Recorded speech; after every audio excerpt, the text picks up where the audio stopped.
fellow traders, 'tis I, the Rumpled One, coming to you on Friday, April the 3rd. The year's 2026. Let's talk trading, weekly wrap up.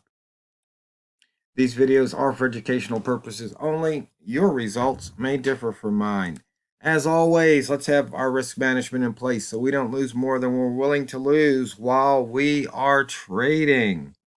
So, jumping in, looking at the week, we're 59 pips below the weekly open for the pound dollar, 149 off the high, 38 for the low, now 39. And we had two gaps that did not fill, the pound yen and the New Zealand yen. Those gaps did not fill. Pound, looking at the opening ranges, we broke below the opening range for the month today. We stayed within the opening range for the week. And we're below the opening range for the year.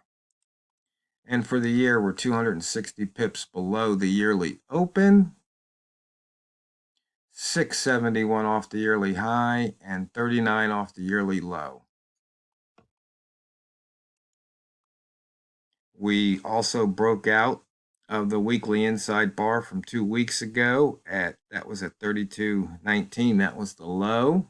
We're below the daily inside bar low from 7 days ago, and below the monthly inside bar low from 2 months ago. Not much inside bar action today.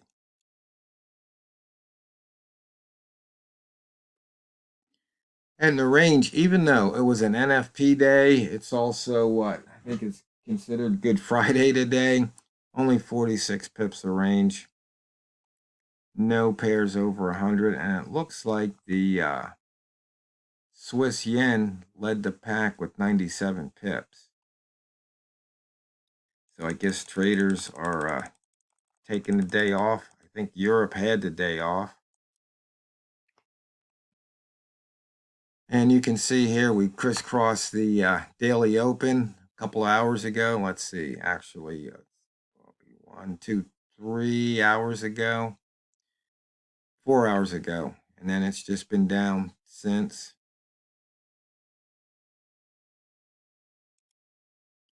The range is really too low for the rats, even though we're in the lower rat zone right now. We like to see much more separation between the zones. There's this gap here. I think prices needs to fill that gap, maybe come Monday. Bambino Flex indicator was saying short. Pivot trading plan near R1 of the pivot was short, and both of those gave you pretty good advice there.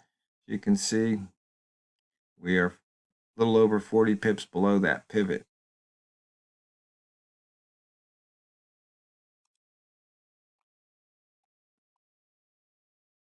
And we took out today's pivot. We took out the weekly pivot, and we've taken out the monthly pivot for April. As you can see, in and out to the upside of the previous day's lower wick zone.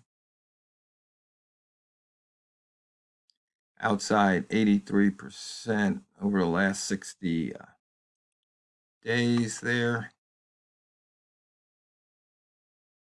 Looking at the smart ranges, 187 for this week puts us at the 25 percentile over the last 12 weeks.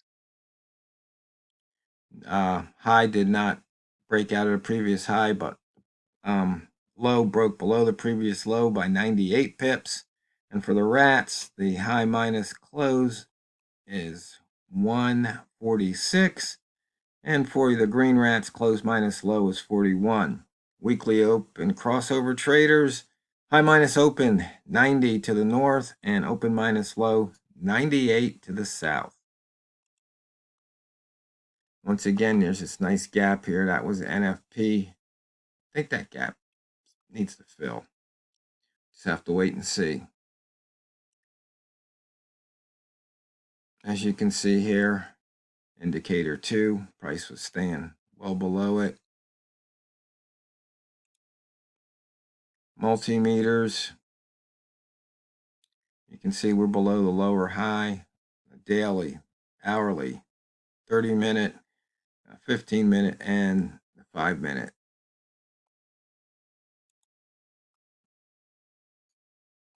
You can see here later day we've got these gaps, but that gap filled, big spike up there for some weird reason.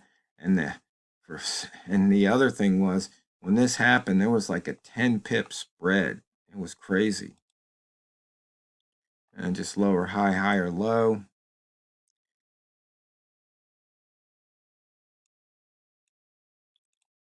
Okay, so range 165 in April.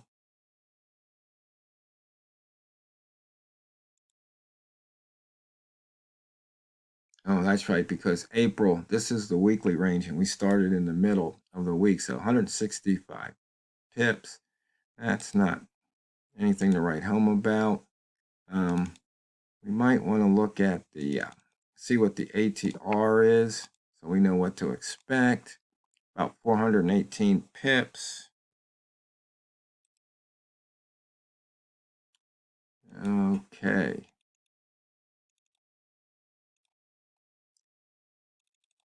And year-to-date accumulated, we're at 710, which is looks like about the third lowest over the last 20 years.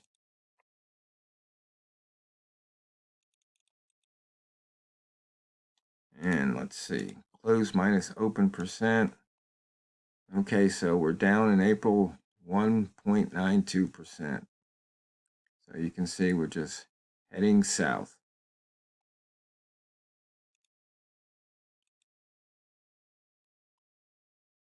Seller strong control on the monthly inside that lower wick zone. And we crossed below the monthly open. That was the last cross there for the week. Seller strong control.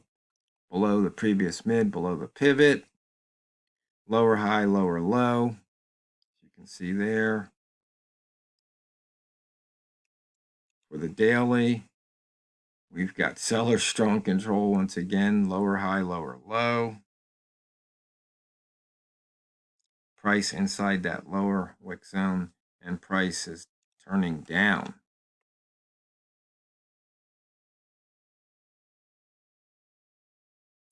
So that pretty much wraps it up for the week.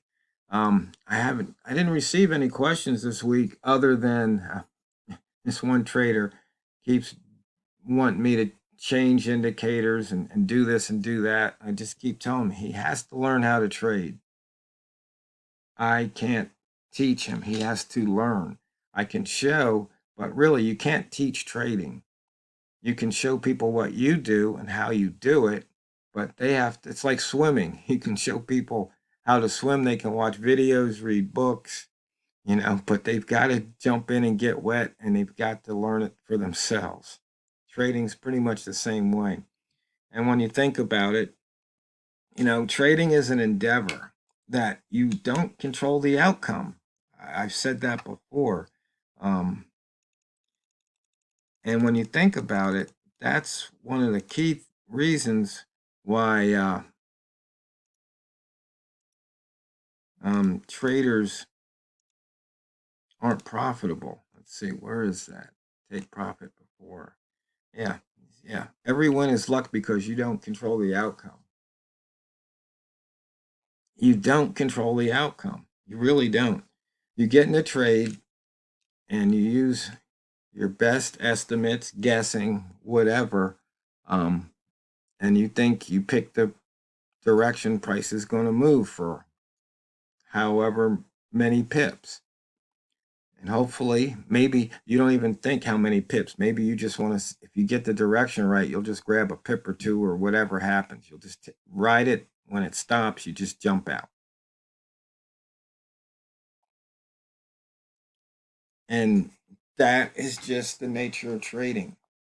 But people think you can have this magic method or this magic indicator or EA that's just going to go out there and just, get you your Lamborghini by the end of the week or month or quarter or year or whatever.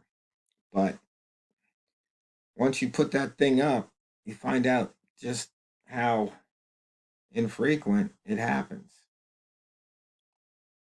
You know, some are better than others, and maybe some do produce a profitable result. But it's over time. It's not just that one trade, and it's not a smooth, just steady rise. No, there's going to be some setbacks, and that's what you have to understand. It's part of the trading game.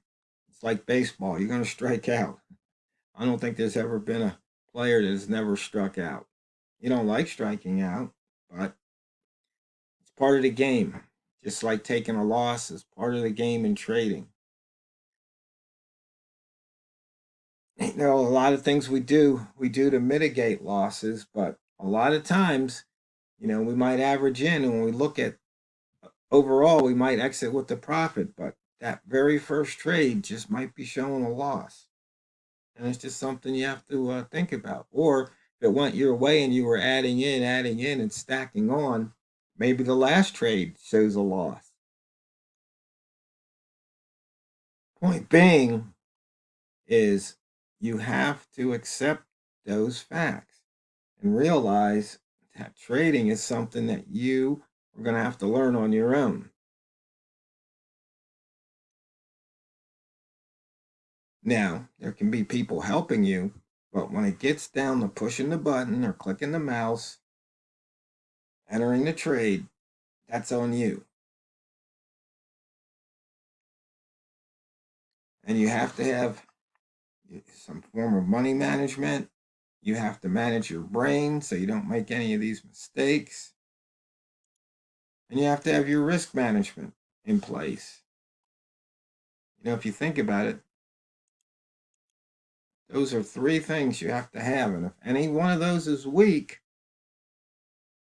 um, you're going to need to strengthen it. Otherwise, you're not going to be as successful as you could be. And the other thing is you got to figure it out on your own what kind of trader you want to be. You can't listen to other people tell you, oh no, you know, anything below the H1 is noise or anything below daily is noise. And, you know, oh, you know, you can only, you know, you can't make any money if you're only taking 2 pips a trade because that one big loss is going to wipe out all your wins. Forget what you hear. You figure it out. You decide what works for you, and just let other people, you know, flap their jaws because they're not the ones managing your portfolio. You are. Your account. That's your account. It's your trade, and you really can't rely on others because if you do, you're gonna wind up being sad sooner or later. That's just the point. That's just how it works. You know, some of this stuff might hit home, some of it might sting a little, but that's, you know, that's just trading.